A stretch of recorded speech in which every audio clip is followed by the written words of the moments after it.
As above, so below, as within, so without. Hermestris mehisto. This phrase isn't just a mysterious saying. It's like a master key.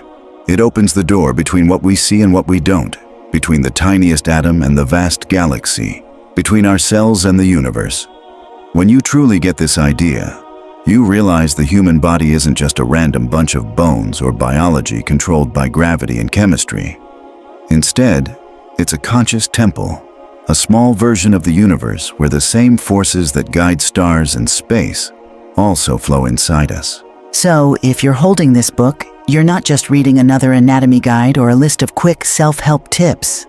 You're stepping into a practical manual for inner alchemy, a secret map of how the body and universe connect.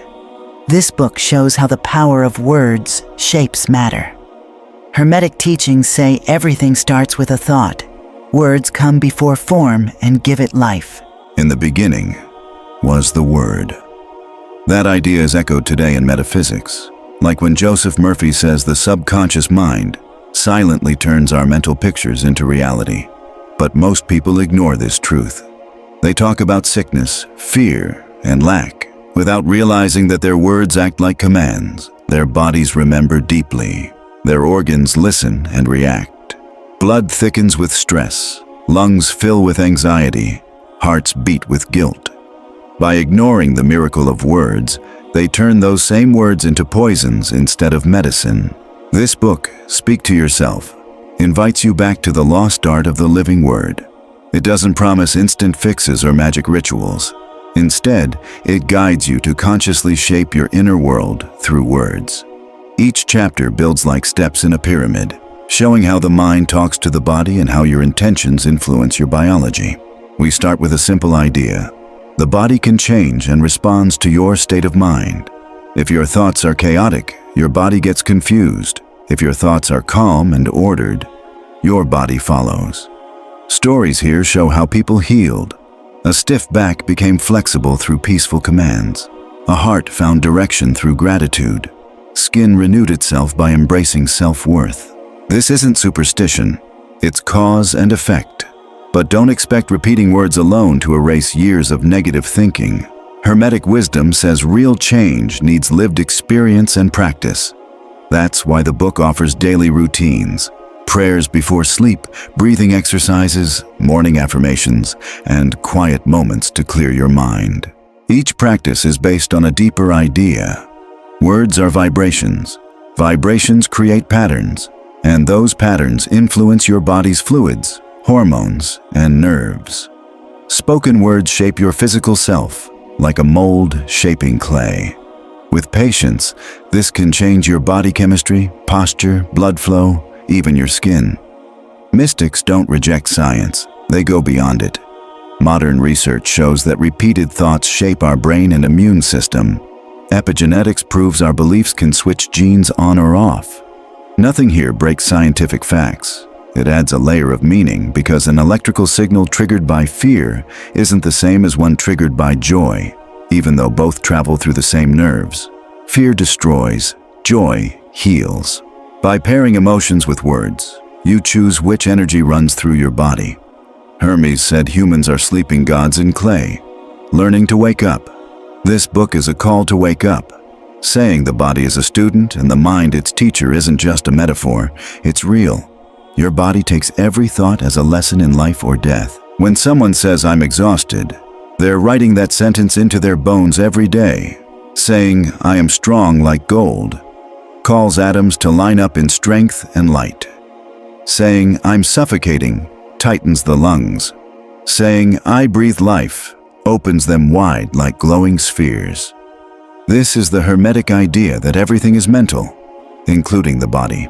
The path in this book doesn't replace medical treatment, it adds to it. Medicine can heal skin, but if shame lives inside, eczema might come back. Painkillers can block pain, but if you keep saying, "I can't handle this," your body will stay sensitive. Real healing is complete. It includes both your body and your mind. So, each chapter asks you to take your words seriously, like sacred promises. Because every word changes your body chemistry, every tone sends electricity through your nerves. and every feeling colors your blood. There's something powerful about knowing your organs remember and obey. Blood flows or thickens based on what you tell it. Adrenal glands release stress hormones without thinking, just reacting to your sense of threat. Mitochondria fire up or shut down based on hope or despair. What if we gave ourselves positive, healing messages with the same passion we usually use for complaints? This book was made to test that idea and show with real examples that the results are better than we might hope. The body can heal itself in ways many call miracles. But really, these are just the natural results of forgotten laws put into practice. In this book, you'll find chapters focused on the power of words and their inner chemistry, nightly affirmations that promote healing while you sleep, the heart as a divine timekeeper, breathing turned into a sacred practice, the spine as the central axis of your personal universe, the skin reflecting the purity of your soul, the blood carrying living ideas throughout your body, the glands guarding your internal balance, the silence that eases pain from within. Each chapter works like a mirror and a lab. It shows you how you've been speaking to yourself up to now, and it gives you exercises to speak differently starting tomorrow. Just reading can spark new awareness, but practicing these exercises will help you make those insights part of your body. This isn't about blindly believing, but about conscious transformation. Treat each affirmation like a seed. Plant it with feeling, nurture it with repetition, and protect it with care. Keep in mind that what you plant between waking and sleeping grows quickly and powerfully. Picture your body as a secret garden where your cells are bees and your words are the guiding star. Your organs form constellations and your attention is the observatory. Every time you say something, your internal stars shift to follow that command. If this sounds too big, think about something simple like how your skin heals a cut without your conscious effort. So why wouldn't it be able to rejuvenate itself when given clear, positive instructions? We live in a time that needs skilled users of words, creators of positive realities, sensitive alchemists of life. This book invites you to join that group. It doesn't matter if you've struggled with chronic illness for years, if doctors have given tough diagnoses, or if your family history includes weakness. Mental law works beyond statistics when applied with patience and love. Each page you read takes you closer to the inner mastery talked about by Hermes, Plotinus, Paracelsus, Jesus, Neville Goddard, and Joseph Murphy. The skill of commanding and seeing results, of imagining and creating, of speaking and bringing ideas to life. Think of this introduction as the doorway to a sanctuary inside you. Enter with the respect of a pilgrim walking into a living temple. Leave behind doubt and resignation. Bring curiosity, passion, and discipline. Let these words sink into your heart and guide your molecules to move in the perfect rhythm of health. When you finish this book, you'll find the healer inside you has woken up, and no outside force will be more powerful than your own conscious word. The greatest mystery is this: your body is the page where your spirit writes its story, and your voice is the pen. Chapter 1. Your body, your student. Every organ in your body can learn. That might sound poetic or like a metaphor, but it's actually a real fact about your inner life. Your cells don't just respond to chemicals or electrical signals. They respond to your thoughts, not by thinking like you do, but by obeying vibrations. Your whole body is like a quiet school, and your mind is its only teacher. Every time you repeat an idea, you strengthen it. Every emotion you feel, you plant it. And every word you speak is an order sent to your organs, which listen, learn, and act accordingly. This isn't superstition. It's mental law at work. Take the case of Mr. Martinez, a mechanic in his middle years who'd been lifting heavy car parts for decades. His back was in bad shape. Doctors said his chronic lower back pain might never get better without surgery. He didn't want surgery. He wanted to move without pain. When I told him his spine could learn new ways to move, he was skeptical. I asked him to think about this. If repeated thoughts can cause ulcers, sweating, hair loss, or faster heartbeats, then surely they can also bring order, peace, better oxygen flow, and flexibility. If each cell reacts to stress like it's getting hostile commands, then it can also respond to calming, loving instructions as if from a kind teacher. I gave him a simple daily routine. Before going to sleep and right after waking, lie down, place one hand on your lower back, and say slowly and calmly, "Spine, learn to be flexible. I am here with you. I lighten your load. I bless you. Release. Vibrate in peace." He did this every night for 40 days without missing one. After that, his pain was almost gone, and his flexibility came back. Not by magic, but because his tissues had relearned how to move. Many people wonder, how can an organ learn if it doesn't think like we do? The answer is that your subconscious, the part of your mind that controls all automatic body functions, does have intelligence, but it doesn't reason or analyze. It simply follows instructions exactly without questioning. If you tell it, "This breaks me," it records that as an order. If you say every morning, "I'm tired of this," your stomach believes it. If you keep saying, "Stress is killing me," your heart prepares to fail. But if you say, "I am full of life and health," or "Every cell in my body is strong and vibrant," the subconscious takes those words as commands to reprogram your body. This is mental law. What you accept and believe in your conscious mind, when repeated with faith and feeling, goes down to your subconscious and becomes reality. This isn't a new idea. It's been known for centuries. The book of Proverbs says, "My son, listen carefully to what I say. Pay close attention to my words. Don't let them out of your sight. Keep them deep within your heart. They are life to those who find them and health to their whole body." Notice how the text connects words directly with healing and mental focus with the body's health. It doesn't say, "Go see a herbalist" or "Visit a temple," but rather, "Pay attention to my words." This isn't just a metaphor. It's a practical instruction on how words actually create change in the body. Just like you teach a child to walk with patience and practice, you can teach your liver to heal, your muscles to regain strength, and your pancreas to work without fear. You speak and your body listens. You think and your body responds. It might not happen as fast as your mind wants because the body works on its own time, but it will obey. It's like planting wheat. If you water it, wait, and trust, it will grow. The mistake many people make today isn't a lack of faith. It's putting that faith in the wrong place. They believe in sickness more than in health. They say, "I always get sick in winter." And so it happens, forgetting that their words are commands to their subconscious, and the subconscious is the boss of the body. Whatever order it receives, it follows. Change the order, and the outcome changes. A woman with painful arthritis in her hands once came to me upset. She couldn't embroider, cook, or even hold a cup without pain. I asked what she usually said about her hands. Without thinking, she said, "I always say my hands are old and useless." I told her to change her words, to bless her hands, call them young, flexible, and obedient. I gave her a simple prayer to say, "My hands are the hands of God. They obey divine wisdom. They are strong, quick, and joyful." She repeated it for 15 minutes every morning and night, holding a glass of water in her hands as she spoke. After 40 days, her hands moved much better.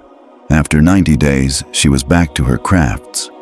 The change happened in her cells, but it started with words. This isn't about denying pain or pretending you're healthy when you have a fever or swelling. It's about remembering that your body is always listening, and like a good student, it repeats what its teacher says. If you keep telling yourself, "I'm worthless," your body gives up. But if you say, "I am full of life," your body responds with energy. Your organs aren't just lifeless tissue, they're sensitive to your mental state. Your pancreas isn't deaf. It adjusts based on the mood around it. Your heart doesn't beat randomly, it beats according to how you feel about life. If you live in stress, your heart races. If you live in joy, it beats in harmony. So, what are you teaching your body today? Chapter 2. The Chemistry of the Word. Every word you say leaves a mark on your nervous system. Each word is like an electrical command sent through your body. This isn't just spiritual talk. It's something medical science is starting to prove. When you repeat a phrase, your brain turns that into electrical signals that affect your glands, blood vessels, organs, and even your blood chemistry. That's why someone yelling in anger can raise their blood pressure instantly, while someone calmly repeating a peaceful prayer can lower their heart rate right away. Every word you say is a command to your body's secret lab. Words are vibrations that affect your biochemistry.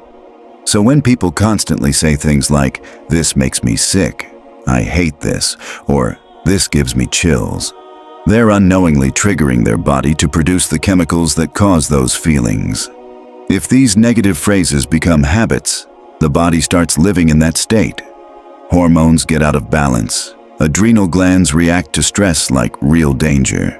The liver responds to anger, the stomach to fear, and the skin to shame. Your whole body turns your thoughts and words into physical reactions. That's why Jesus said, "By your words you will be judged, and by your words you will be condemned." This isn't a threat from heaven. It's an honest observation about how language affects your body. Thought, word, and glandular activity are closely connected. When you think happy thoughts, your brain produces dopamine, serotonin, and oxytocin, happiness chemicals that improve sleep, digestion, immunity, and mental focus. When you say words of gratitude or love, your brain sees it as a safety signal, your body relaxes, and healing speeds up.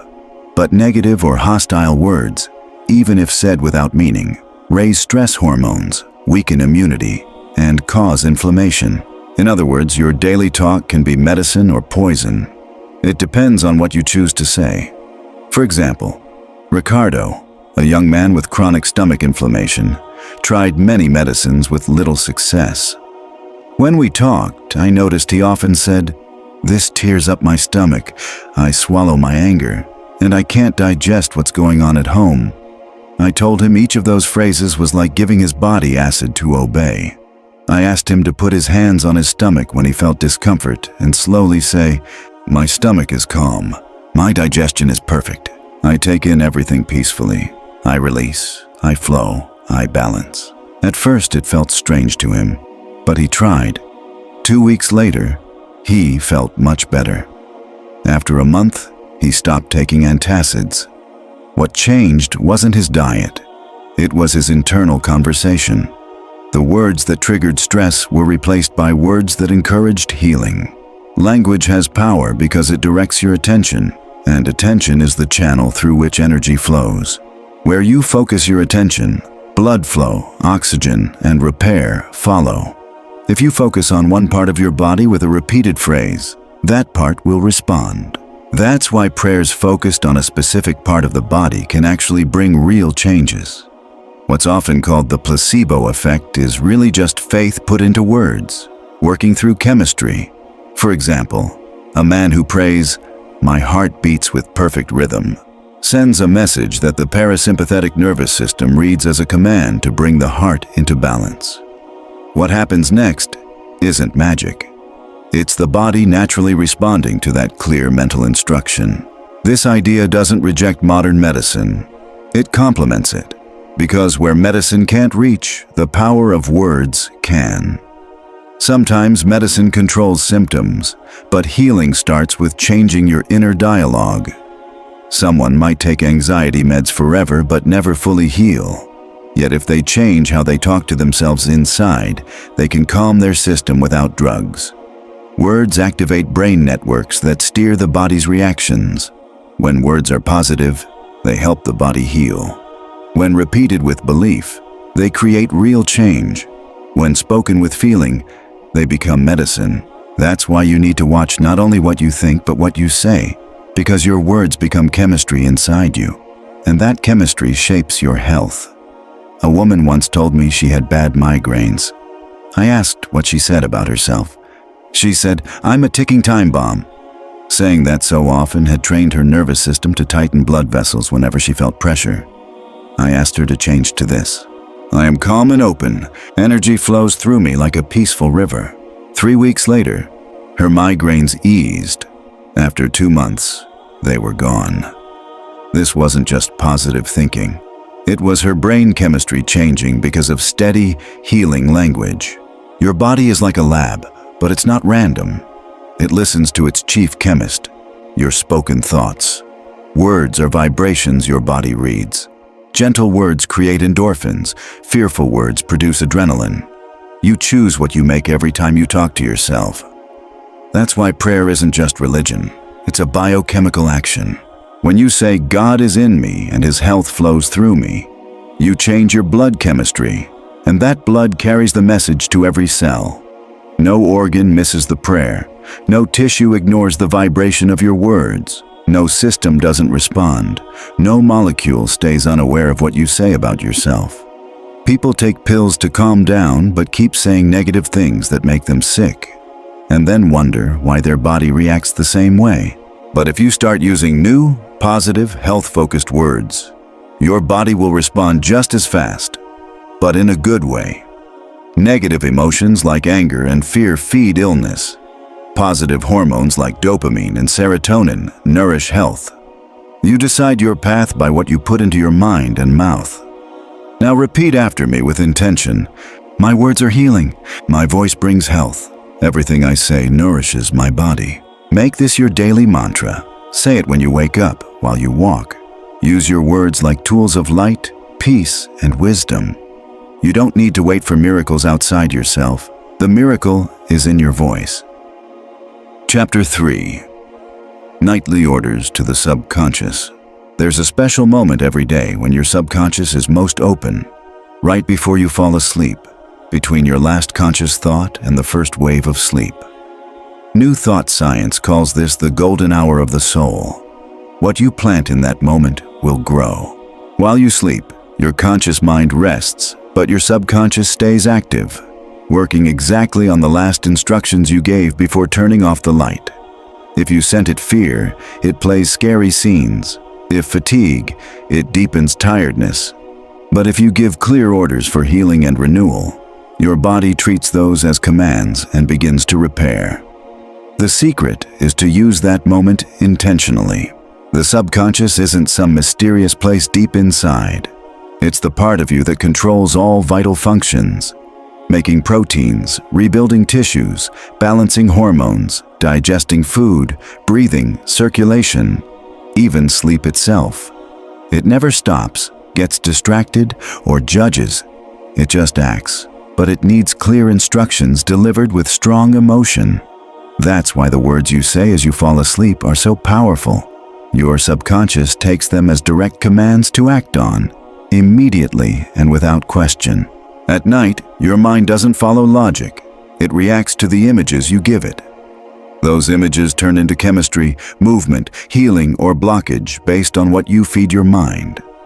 A nurse who worked nights once told me she felt constantly tired, had headaches, and a weak immune system. Even with long daytime sleep, she never felt rested. I asked, "What do you think about before sleeping?"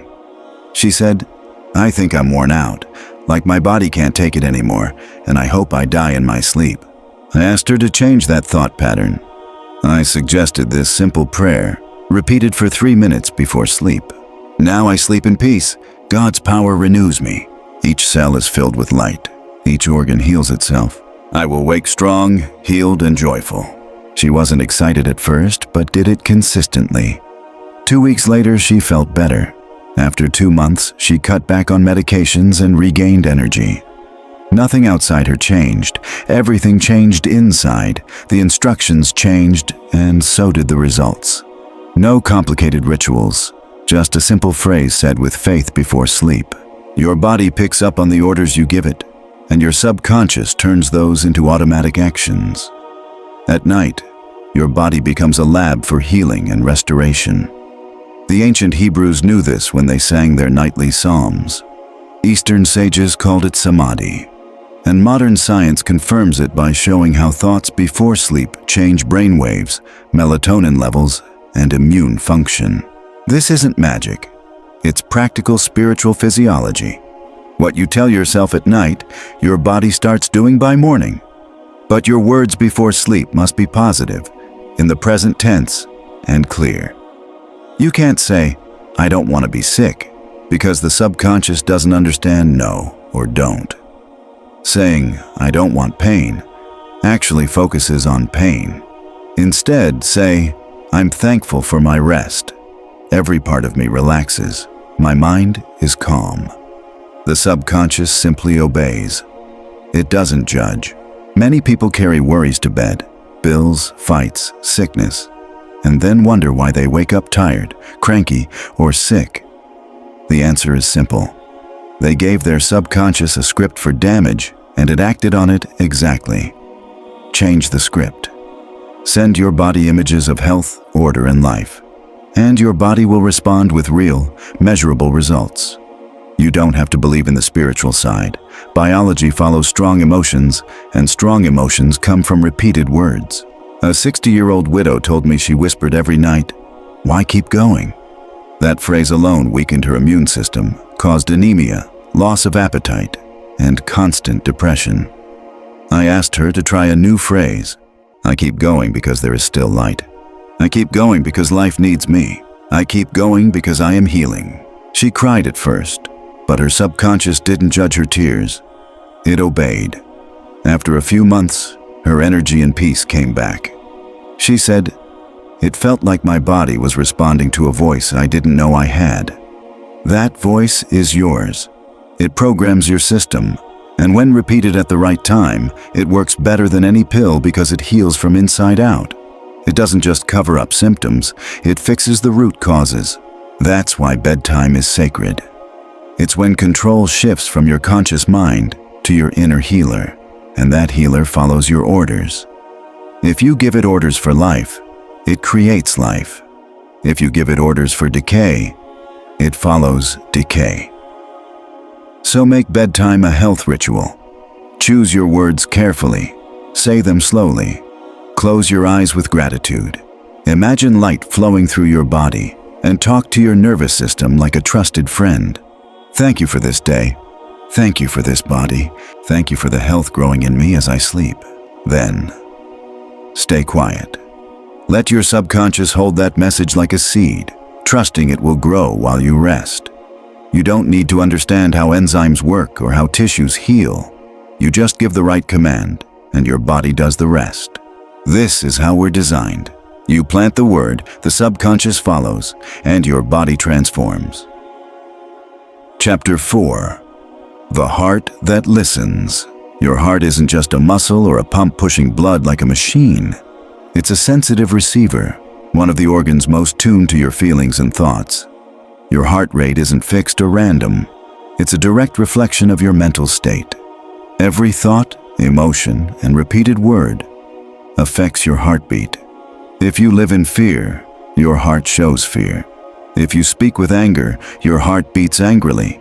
If you stay joyful, your heart dances to that rhythm. The heart doesn't need to understand your words. It feels them in its own way and responds with faster beats, contractions, or calm harmony. That's why we say the heart understands what words can't express.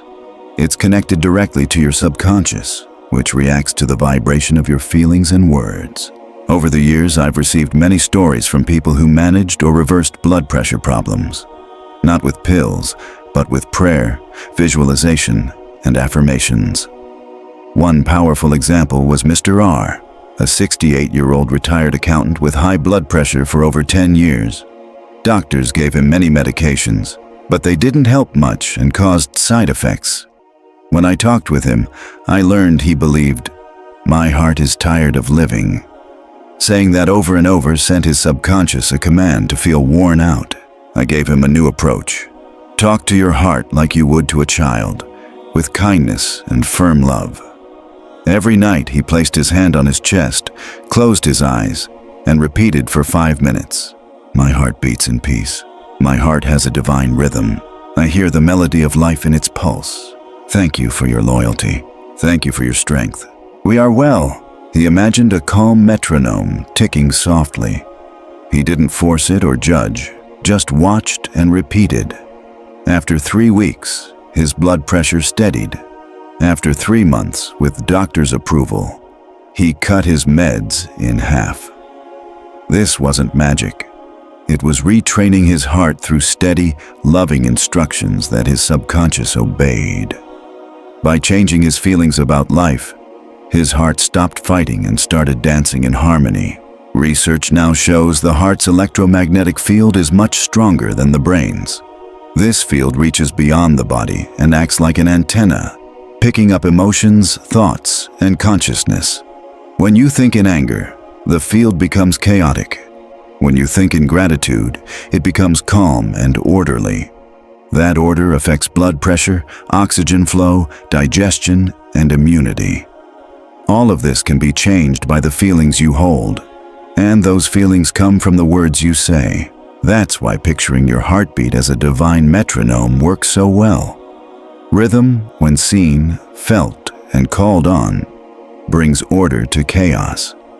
If you take a few minutes each night to see your heart as an instrument tuned by the universe's music, something inside you will shift. Tension eases, anger softens, and your whole body follows the new beat.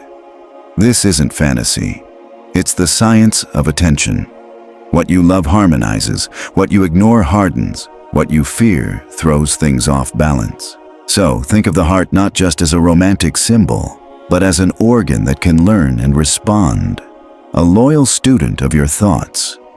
A woman with fast heartbeats told me she often whispered to herself when nervous, "There's no solution. I can't handle this. I'm going to have a heart attack." Without realizing it, she was training her body to panic. I suggested she change her inner dialogue. Whenever she felt fear or pressure, she would put her hand on her chest and say, "I am safe. God is with me. Each beat is love. Everything is calm." At first, she said it through tears, but she kept at it. After a few weeks, her episodes became fewer, and most importantly, she began to trust her heart like never before. "Now I feel it cares for me," she said, not as a mystical idea, but as a real change in how her heart worked. It stopped being a victim and became her ally. A common mistake is to think the heart is controlled only by genetics or age. But the heart is flexible, not physically, but in how it responds to your feelings. You can teach it to beat with gratitude, to ignore outside noise, and to accept joy as medicine. Whenever you feel your pulse, instead of fearing it, bless it. When your heart races, don't resist. Speak kindly to it. "I'm with you. We're together. All is well." Breathe, flow, release. The heart doesn't need many words, just honesty, consistency, and guidance. Give it these, and it will respond. Close your eyes and feel your heartbeat, not just as a physical function, but as the drum of your soul's journey on this earth. Each beat is a statement of life. I'm alive. I'm here. I love. Make this a nightly habit. Replace worries and fears with 5 minutes of quiet listening. A heart that listens heals. A heart that is loved organizes itself. A heart given direction recovers. And if you ever doubt your heart's power, remember, it's the first organ to form in the womb, beating before your mind could even think. Your heart already wants to live. Now it's waiting for your guidance. Talk to it, care for it, train it. It will listen. Chapter 5. Lungs of Light. Breathing is the first thing you do when you're born and the last thing you do when you leave this world. But most people think of breathing as just an automatic body function, not as a way to connect mind and body. Your lungs aren't just mechanical pumps. They're sensitive instruments tuned to your emotions and thoughts. Every breath you take carries instructions, even if you don't notice them. And those instructions are often filled with anxiety, fear, shame, or stress. That leads to shallow, tight breathing. When the body breathes like this for a long time, it gets used to it and thinks it's normal. But what you've learned, you can unlearn. What's been warped by negative thinking can be retrained with positive words. Your lungs listen, and they breathe in what you tell them. That's why this chapter focuses on teaching you how to breathe words. This isn't a metaphor. It's a real technique. To breathe words means to match your breath with a positive phrase, an image, or a feeling. It means teaching your lungs that every breath in is life, and every breath out is a chance to release not just carbon dioxide, but also toxic thoughts, useless memories, and stuck emotions. Air isn't just a gas, it's a vibration. And when you breathe it with the right words, it becomes medicine. A young woman with asthma since her teen years came to me feeling hopeless. Her body seemed to fight against air. She always had an inhaler, slept sitting up, and breathed with fear. I asked what she said to herself during attacks. She said, "I always say, I'm drowning, I can't breathe, I can't take this anymore." I explained that saying those things with panic taught her nervous system to shut down, like the body saying, "If air hurts you, let's close the door." I suggested she change her story completely, using this breathing practice with words. Inhale, thinking, "Life enters me." Exhale, saying, "I am safe." Inhale, "Light fills me." Exhale, "I release fear." At first, her breathing was uneven, but after a few days, her body started to respond. Within weeks, she could walk without feeling panicked. After a month, attacks were rare. Her relationship with air and her body had changed. This idea isn't new. In Genesis, breath is a symbol of life. Then the Lord God formed man from dust and breathed life into his nostrils. From the start, breathing connects matter and spirit. When you breathe, you're not just getting oxygen, you're renewing your life. Each breath in says, "I am alive." Each breath out can say, "I let go of what no longer serves me." But if your usual thought is, "The world is suffocating me, life is too much, I can't breathe freely," then that's the message your subconscious hears. It tells your lungs to close up, tighten, and contract. Not because it wants to harm you, but because it's faithfully following orders. The only way to change this pattern is to create a new one, and that new pattern must combine words with intention. Breathing words is a simple but powerful practice. You don't need any tools, special places, or clothes, just your willingness. Spend 5 to 10 minutes in the morning and evening sitting or lying down, close your eyes, and breathe with these phrases. The words should be positive, in the present tense, and focus on opening, protection, and life.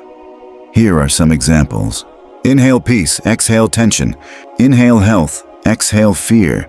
Inhale light, exhale darkness. Inhale God, exhale doubt. When you say these phrases along with your breath over and over, your nervous system starts to take them as commands to relax. Your body responds by slowing your heart rate, releasing calming hormones, opening airways, increasing lung capacity, and, most importantly, creating new, healthy habits in your body. A middle-aged man who struggled with anxiety told me he often felt like he couldn't get enough air. He felt pressure in his chest even though doctors found nothing wrong. When I taught him the breathing with words technique, he was skeptical at first, but agreed to try it without changing anything else. For 10 days straight, he practiced this simple routine. As he inhaled, he said, "I am at peace." As he exhaled, he said, "I am complete." By day 8, his wife noticed his nighttime breathing was deeper, his mood was calmer, and his posture was more relaxed.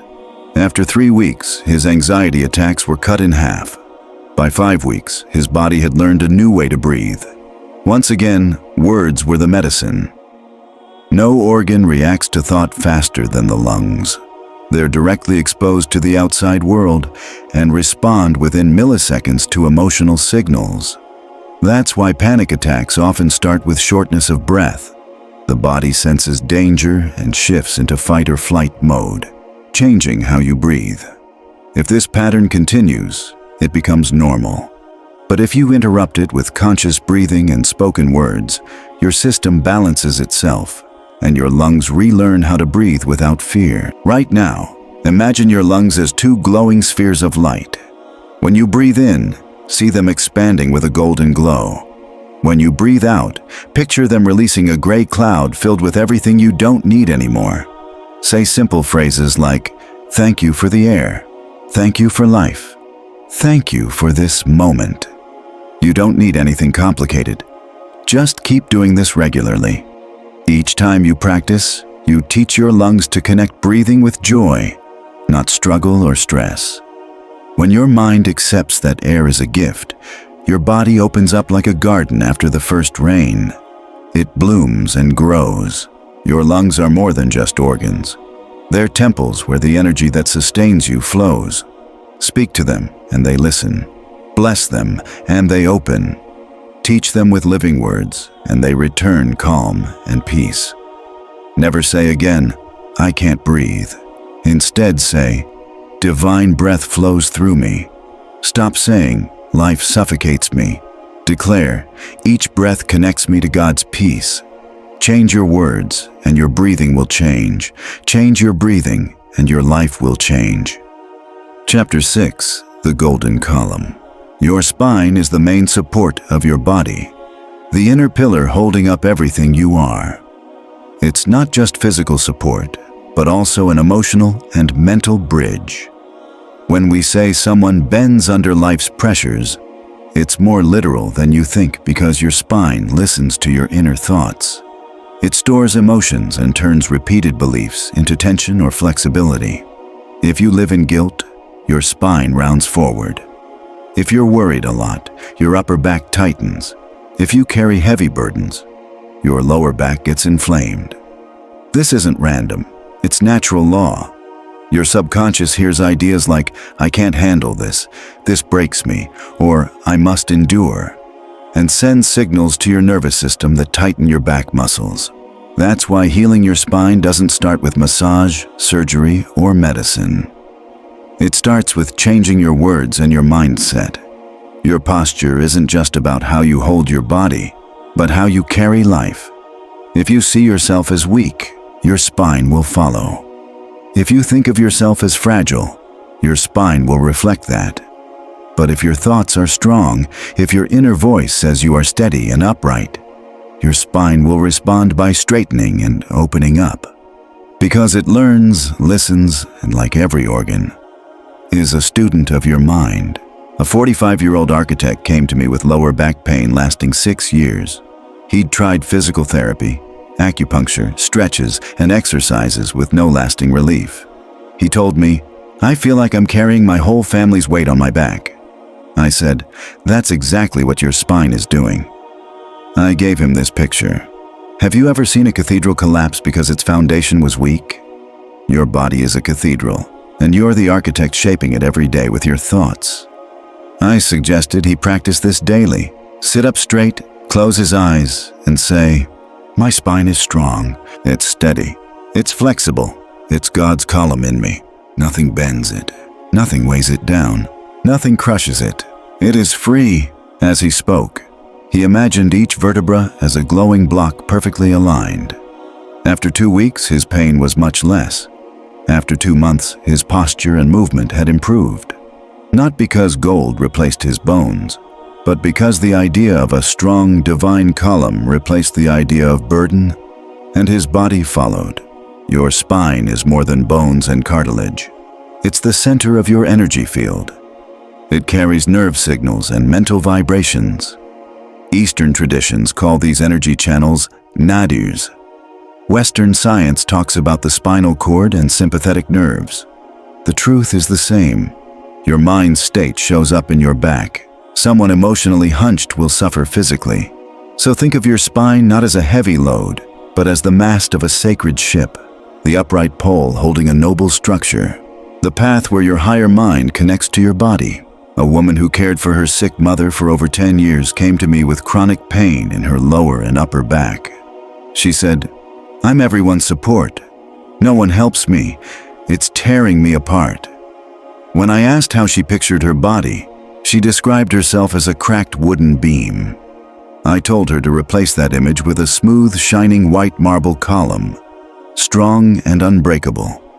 Each night before bed, she pictured her spine as a tall, bright column holding up the dome of a holy temple and said, "I release every burden that's not mine. My spine is clean, free, and straight. The Holy Spirit supports me from inside." After 40 days, Her pain had eased significantly.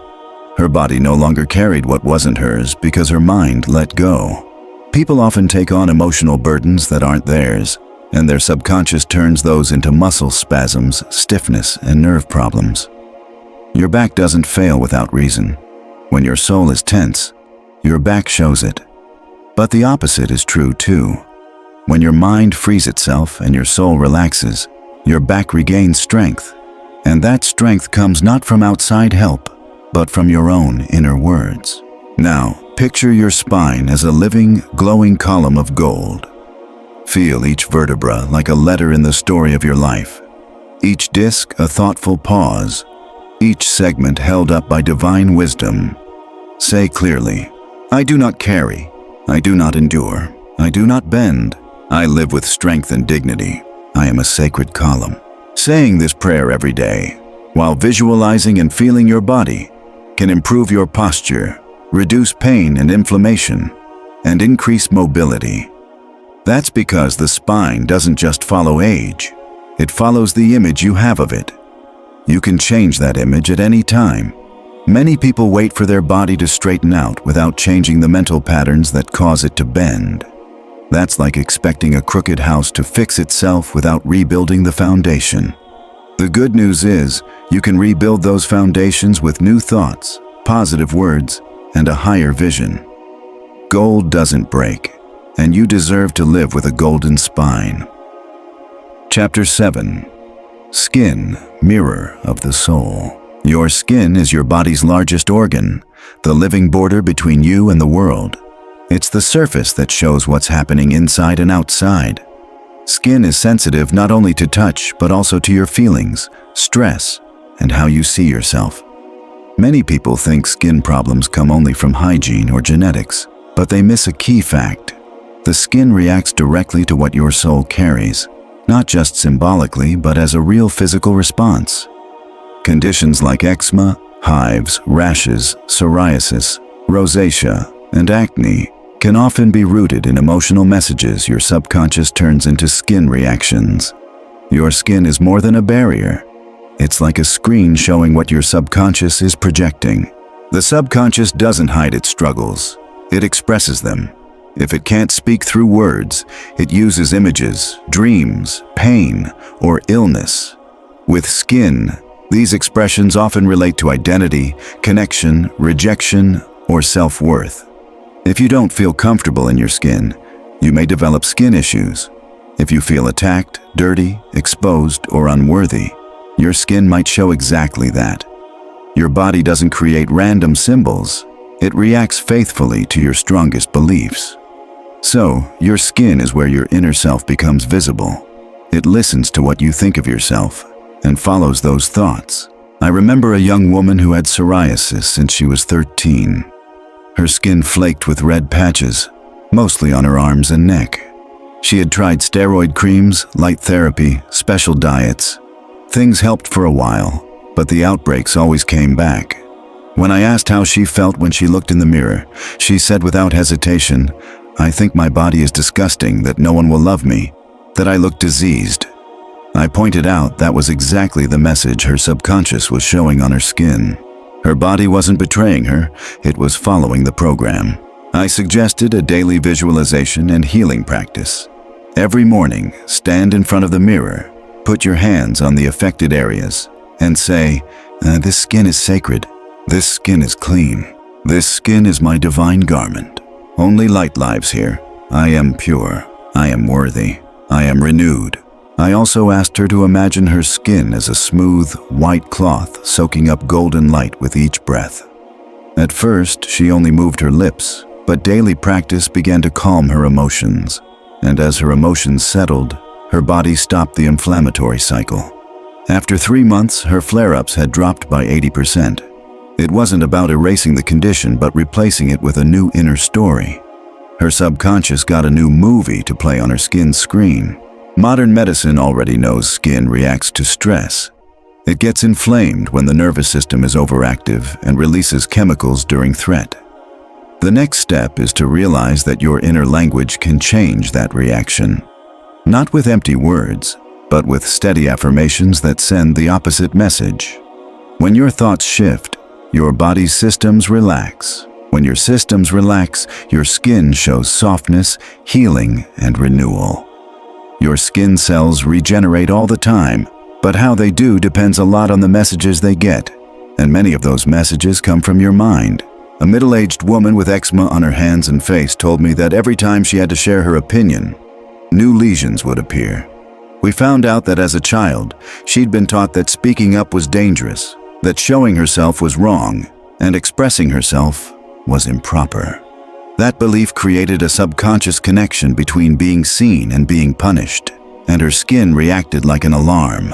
I'm showing myself, so I must hide. I gave her a healing prayer to say to her subconscious, I am safe. When I show myself, my face is peaceful. My skin shines with truth. I have nothing to hide. I am seen with love. Along with this, she practiced calm breathing while looking in the mirror, imagining her face glowing with a pure white light like a veil. Within weeks, her confidence grew and her skin improved. Her body no longer needed to protect itself because she felt no inner threat. This doesn't mean stopping medical treatments. It means adding a deeper cause, supporting physical care with a powerful mental shift. If you don't change the old inner story, your body will keep showing the same patterns. But if you change the story, bring in new images, new words, new feelings, your skin will reflect that like a canvas cleaning itself. Skin doesn't resist. It waits for new instructions. Keep it simple. Every time you wash your face or hands or put on lotion, say a short affirmation, I am clean inside. This skin renews itself. This skin reflects the peace of my soul. Speak to each cell. What old story are you wiping away? What new story are you planting? Repeat this for several days. Consistency matters more than force. When your subconscious sees the new story held steady, it will replace the old one. Not because it feels like it, but because it follows orders. Your skin is where your soul wants to speak. If you listen, it will share its message. Change your inner words, and your skin will change. This is not magic, it's law. It's called correspondence. What's inside shows outside. What's hidden is revealed. What's cared for is expressed. What's loved is healed. Your skin deserves a new story, a new vision, and new light. Chapter 8. Living blood, living thought. Blood is more than just a vital fluid. It's the messenger of your consciousness. It carries oxygen, nutrients, hormones, and even your emotions throughout your body. It flows through every organ, carrying not only chemicals, but also the energy of your beliefs. What you think constantly affects your blood pressure. What you feel regularly changes how thick your blood is, how fast it moves, and where it flows. You can't separate your circulatory system from your mind, because every heartbeat is influenced by your thoughts. Blood isn't neutral. It responds to your inner conversations. When your subconscious senses fear, tension, or stress, it tells your blood vessels to tighten, spasm, or get out of balance, leading to conditions like high blood pressure, poor circulation, varicose veins, or irregular heartbeats. But every problem starts with a signal, and every signal can be changed. Blood needs freedom, space, direction, and rhythm. If you live stuck in rigid thinking, bottled up feelings, or unhealed guilt, your circulation shows it. Your blood flow slows down, your energy fades, and you feel tired. Not because your body is old, but because your mind is holding back its power. Many people with cold feet, numbness, or unstable blood pressure don't need just medication. They need to retrain their internal commands. The command your blood needs to hear is, flow freely, spread joy, nourish without resistance.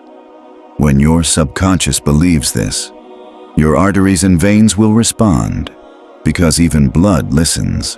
A 50-year-old office worker came to me feeling constantly tired, with heavy legs and occasional headaches. Medical tests showed nothing serious, but she felt drained.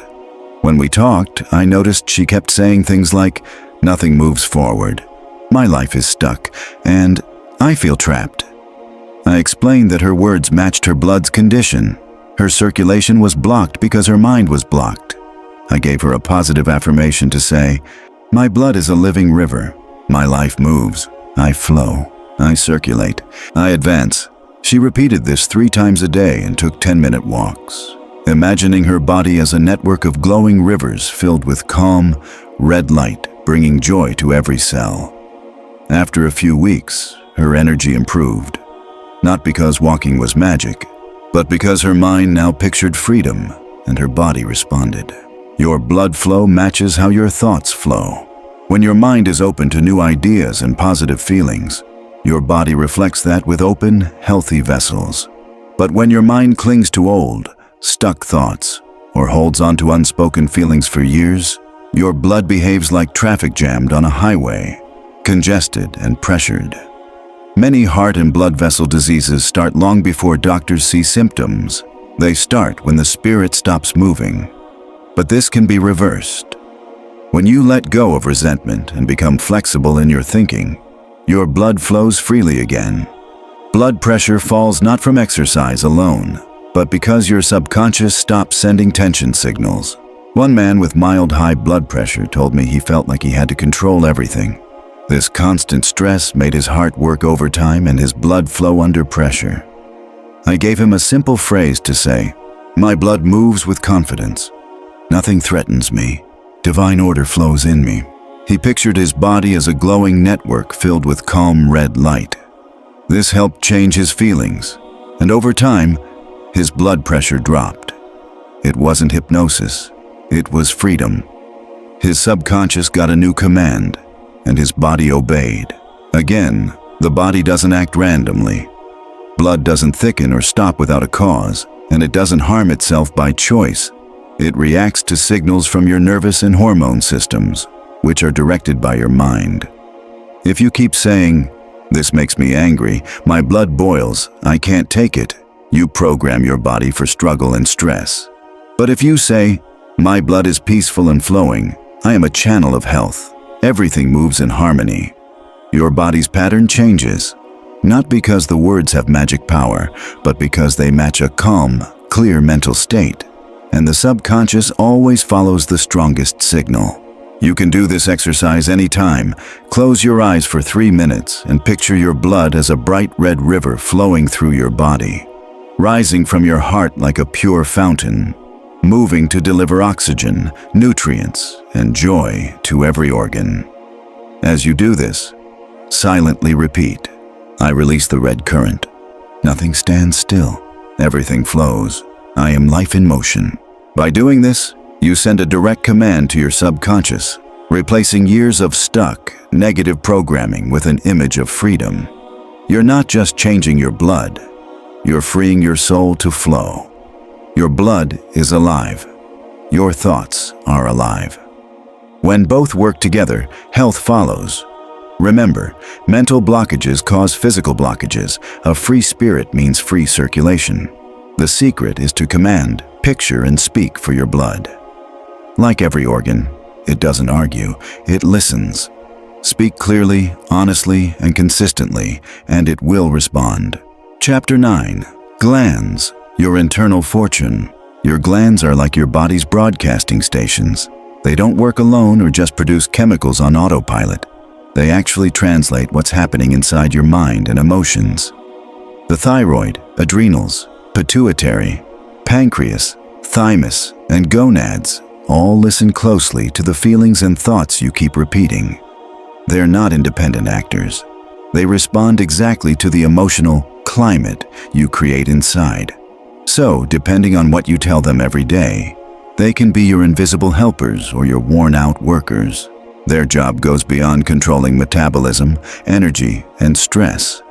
They also show physically what you believe is possible spiritually. Your body adjusts to your strongest beliefs. And since glands play a central role in this system, they react directly to what you tell yourself inside. Let's start with the thyroid. This gland sits at the base of your neck and controls how fast your body uses energy. But it also relates to your right to speak up, be seen, and move freely in the world. People with low thyroid function often share an emotional pattern. They've been silenced, ignored, or taught to keep quiet to survive. On the other hand, people with overactive thyroids often experience mental overstimulation. racing thoughts, feeling like they have to prove themselves, and constant anxiety. The thyroid doesn't fail by chance. It follows the emotional commands it gets. A 38-year-old woman with autoimmune hypothyroidism told me she was taught since childhood not to be a bother, not to speak too much, and not to ask for too much. She spoke softly, moved slowly, and was always tired. I explained that her thyroid had learned to obey the message. Don't move, don't take up space, don't be too much. I told her it was time to replace that message with a new one. I gave her a prayer to say every morning with her hand on her thyroid. My voice matters. My body deserves energy. Divine wisdom guides my thyroid with perfect love. She repeated this with deep breathing and imagined a bright blue light filling that area. After 40 days, her hormone levels improved a lot because her body had received a new instruction and responded. The adrenal glands, located above your kidneys, control your response to stress by releasing hormones like cortisol and adrenaline. But if you live in constant worry, guilt, or fear, your adrenals never rest. They keep pumping stress hormones as if you're always under attack. This leads to tiredness, insomnia, anxiety, poor digestion, and eventually, exhaustion known as adrenal fatigue. Sometimes tests don't catch this, but your body definitely feels it. A man with chronic fatigue said every morning felt like a fight to survive, and his usual thought was, I have to endure whatever comes. I asked, what if you didn't have to fight? He didn't understand at first. I gave him a healing prayer to say while placing both hands on his lower back 3 times a day. I am safe. Nothing is chasing me. Divine energy restores me. My glands rest and balance. He also took daily quiet moments to relax. After 2 months, his energy had doubled. When your subconscious hears enough fighting, your body stops its emergency mode and starts healing. You don't need to know every detail about how your body works to start healing. What you need to know is that your glands listen. They don't ask questions or need explanations. They simply follow the message you send, whether you say it out loud or hold it silently. If your message is stress, they stay on alert. If it's I'm overwhelmed, your pancreas might get confused. But if you start saying things like I am calm, I have time, life supports me, your hormones will begin to balance. Your body doesn't act randomly.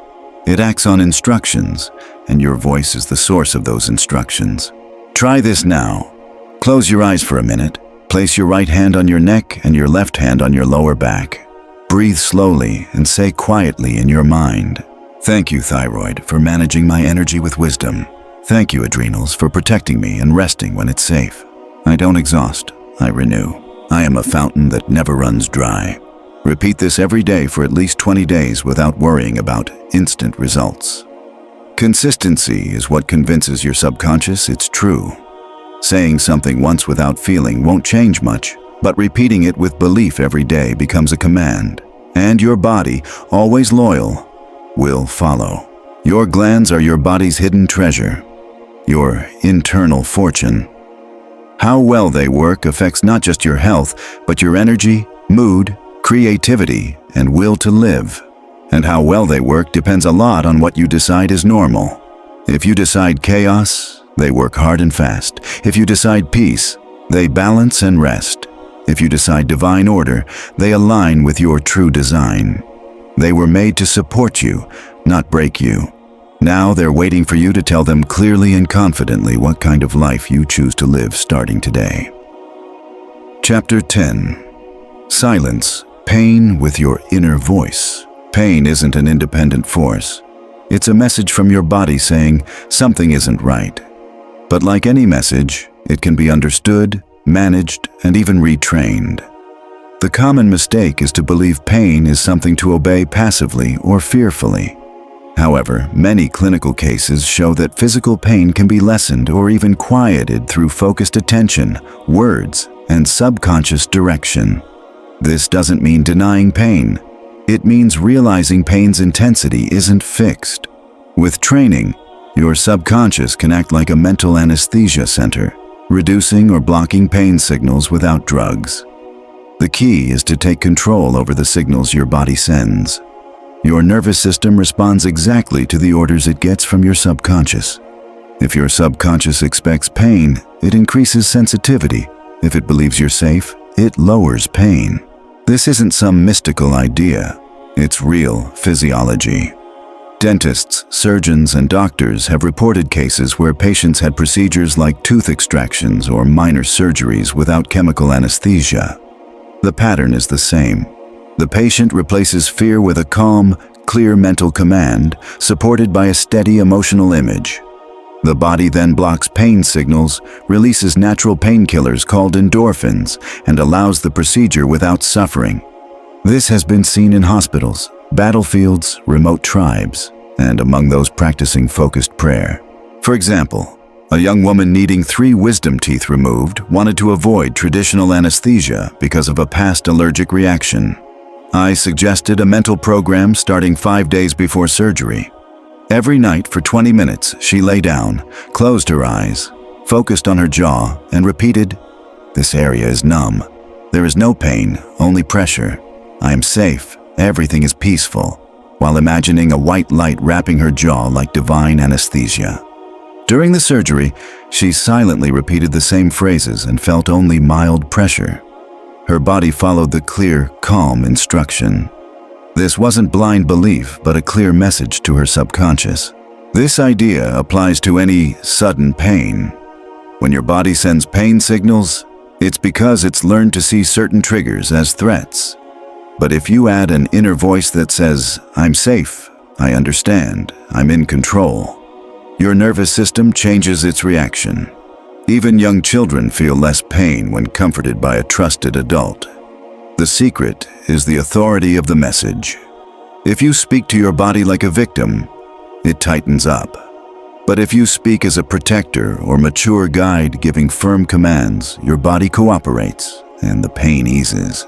A reader from Argentina shared how he used this during a severe nerve pain attack that left him frozen for hours.